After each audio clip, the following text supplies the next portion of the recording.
Hello, Gilay. Where am I? In the village, oh my. Hallelujah, go money. Ask a potion. Beta. Beka yekirta yine yekir biyalo. Lazi kono biwadish. Gil tiketal. ችግር የለም ይቀጣል ጎሽ የነቢ እሺ ቅጣቱ ምንድነው እዚህ ጋር ሳል አሳይ ያው ይታ አርገላለ ፍቅር ወይ ጣፋጭ አንቺም ሳም እሺ ደንቆሩ እናት እንዴት ነሽ? ሰላም ነሽ? ሰላም ነው። ምን ነው ተበተንሽ እኮ እንደሷ ሰብሰባት አይሻልሽ? ታዲያ እኔ ተፋቀጣውላ ልምሰል እንዴ እንደሷ የተፋቀጣውላ ልምሰል እንዴ እንደሷ እንደዛ ነሽ እንዴ? ምን እያለች ነው ደግሞ? ሁለት ሰው ነው እንደዚህ ያለን። በእናትህ ሂጂና ምግብ በቃ እንዴ። ኧረ በእግዚአብሔር ካንተ እኩል አይደል እንደ እየበላሁ ያለሁት ከሷ እኩል እየበላሁ አይደል? እና ጣውላ ምናምን ያለች ጭራሽ አበሳጨችኝ። በቃ ተይ እባክህ ንፋታ ዳራሽ ግቢ እዚህ ጋር ምልክት አይታየም ነው ከ20 በላይ መፈጣጠን አይቻልም የሚለው ለማን ነው? ለኔ ነው። ራዳሪ ዘርስ እኮ ምን አሻንጉሊት ነው ምን መስራት ነው? ደግረኛም ተጀመረ ዛሬ ነው ሰማሽ? የኔና ምን ማለት ነው ምናምን አትበይ። ጾም አናድር እንግዲህ የኔና ቶሎ አምጪ መታወቂያሽን እዚህ ጋር አውጪ። ሲጀመር እዚህ ጋር መቆም እንደማይቻል አላወቅሽም ነው እንዴ? እራስ እኮ ነው ያስቆምከኝ። ህግ ነው የኔናት፣ ደንብ ነው። ቶሎ አምጪ። ለዚህኛው 35,000 ብር ጽፍልሻለሁ። አዎ በዛ ላይ ደግሞ ተንጫጫሽብኝ። የመጨረሻ ይሄ ባለስልጣን ግቢ ነው። መንጫጫት እዚህ አካባቢ እንደማይችል አታውቂም ነው? የቱ ይሄ ባለስልጣን ግቢ? ይሄ ባለስልጣን ግቢ ነው። ለሱም ጽፍልሻለሁ 100,000 ብር። ነው ባለቤቱን እኮ ባለስልጣን አይደለም። የኔ እናት በሚስቱ ላይ ስልጣን አለው። ለኔ ነው እንዴ የምትነግሪኝ?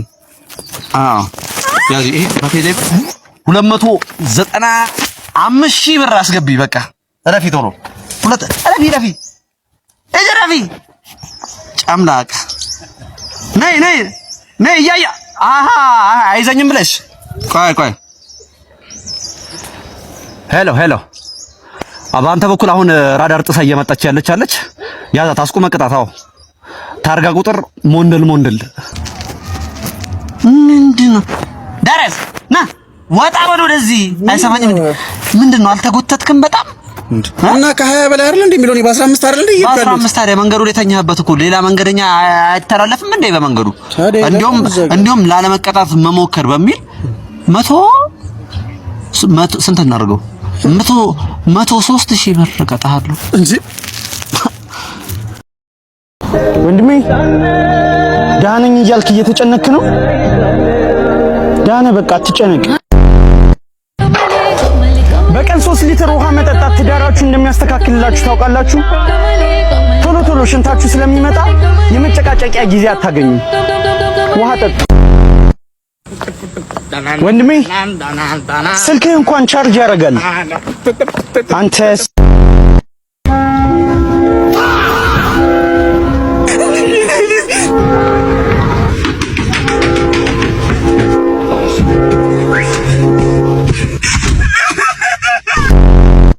እና በመጨረሻ ማይነ ሊበራል። አዎ ዶክተር እግዚአብሔር ይስጥልኝ። እንደበራ በመጀመሪያ ማን ነው ማየት የምትፈልገው? እስቲና የህይወቴን እድሜ ልኳን የተከተለችኝ ላምባዲኔ ምርኩዜ ናት።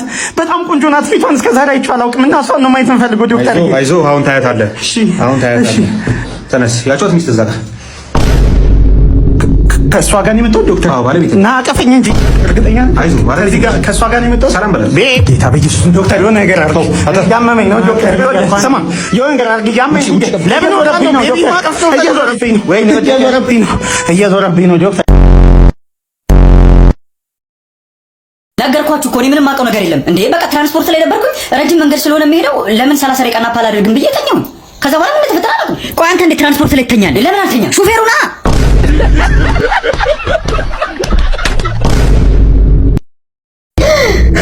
እኔ አላምንም። የኔ ልጅ ተነሳልኝ። ይኸውልህ ከ2 ዓመት ጀምሮ 27 ዓመት ሙሉ ኮማ ውስጥ ነበርክ። ግን ደህና ነህ አይደል? ደህና ነህ ልኛል ታዲያ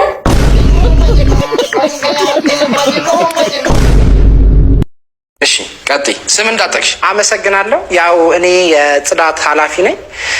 ስለዚህ መስሪያ ቤት ሳነሳ ምንድነው ሽንት ቤቱ በቃ እንዳለ ሰራተኛው ይገባል። መሰረተ ድንጋይ የሚያክል ነገር ነው እየጣለ የሚወጣው።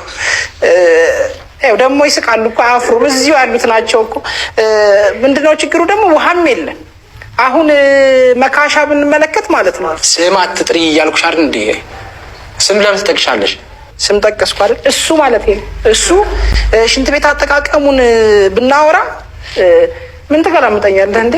እንደ ባህሪው ነው። አሁን ሲያወራ እንደምታዩት ነው። እዛም ሲገባ እዚህም ሲያወራ ዳርዳሩን ይላል አይደል? እዛም ደግሞ ሽንት ቤት ሲገባ ዳርዳሩን ነው የሚለው። ለምን መሀሉን እንደማይጠቀመው አይገባኝም። ግን ተምሯል፣ ማስተርስ አለዋል።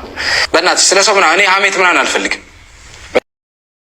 ወይኔ ያለ መታወቅ ወይኔ ማን ነው አልኩኝ ሰራው ማን ነው ለምን አልጋ ማን ነው ሰላም ታሰሩትን አልጋ ይሰሩት እሱንም እሱ ነው የሰራው እናቴ ትምት ነው ያለው መዳራራሱ አይደለም ወንድሜ ቆይ ምን ሆነ በመጀመሪያው ዙር ነው የተሰባበረው ማን ነው የሰራው ያንተ ስህተት ነው ማለት እኔ ችሎታል እናቴ ትምት ችሎታል አይደለም ውሸት ነው እኔ ማስመሰል ነው ማሳየኛው ነው አይደለም እኛ ይወለ ወንድሜ የቤት ሰራተኞች ነን እንችላለን ብለን ነው እዚህ እንጨት ቤት የገባነው ውሸታችንን ተመደን የገባነው እና ሙያ ከሌለ ሃኒክ ኢንቴሪየር ዲዛይን እንዳትማርም እንዴ ምንድነው የመጀመሪያውና የዛሬ 8 ዓመት በዩኒቨርሲቲ መምህራን የተመሰረተው ሃኒክ ኢንቴሪየር ዲዛይን የሚሰጧቸው ትምህርትም ከዲዛይን ጀምሮ ሶፍትዌሮችን እንዲሁም ደግሞ ፕራክቲካል ስራዎችን እንዲሁም በመጪው ዓመት በእንጨት ስራ፣ በዲኮር ስራ፣ በፊኒሺንግ ስራ፣ በዲዛይን ስራ እና በፊኒሺንግ እቃዎች ስራ ላይ መሰማራት ለምትፈልጉ ሰዎች ይሄ ጥሩ እድል በ3 ወር የክረምት ስልጠና በጣም በቅናሽ ዋጋ ያገኛል። እንዲሁም በኢንተርንሺፕ እና ጎበዝ ለሆኑ ሰዎች የስራ እድል ያመቻቻል። በጣም እናመሰግናለን። ሂድ ብለን ሂድ ከዚህ ጥፋ